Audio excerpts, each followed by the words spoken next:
முழு பூசணிக்காயை சோற்றில் மறைத்த கதை தெரியுமா உங்களுக்கு? ஒரு ஊரில் வாழ்ந்து வந்த மிகப்பெரிய பணக்காரர் ஒருவர் பூசணிக்காய் மேலுள்ள ஆசையில் பக்கத்து வீட்டில் விளைந்த பூசணிக்காயை திருடி விடுகிறார். இது ஊரார் அனைவரும் அறிய அவர் பேர் பூசணிக்காய் திருடன் என்று மாறிப்போனது. அவர் வீட்டு பேரே பூசணி திருடர் வீடு என்று மாறிப்போனது. பல தலைமுறைகள் கழிந்தும் பெயர் மாறவில்லை. இப்பொழுது அந்த வீட்டில் அவர் பேரன் வாழ்ந்து வருகிறார். அவர் காது படவும் பூசணிக்காய் திருடர் வீட்டை தாண்டி சென்றால் அந்த கோவில் வரும் என்பது போல் விலாசம் கொடுத்தனர். இதை கேட்ட அந்த பேரன், பணக்காரர் தாத்தா தெரியாமல் செய்த தவறுக்காக நாம் ஏன் திருடர் பட்டத்தோடு வாழ வேண்டும் என்று எண்ணி ஒரு ஞானியை நாடி சென்றார். அவரிடம் நடந்ததை கூறினார். இதை கேட்ட ஞானி, உன் வீட்டில் தினம் 100 பேருக்கு சாப்பாடு போடு என்று சொல்லி அனுப்ப அவரும் போட ஆரம்பித்தார்.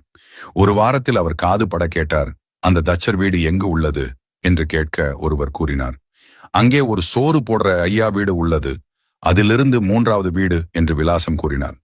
மிகவும் மகிழ்ச்சியுடன் திரும்பினார். பூசணிக்காய் திருடியதை சோறு போட்டு நல்ல பெயர் வாங்கி மறைத்தார்.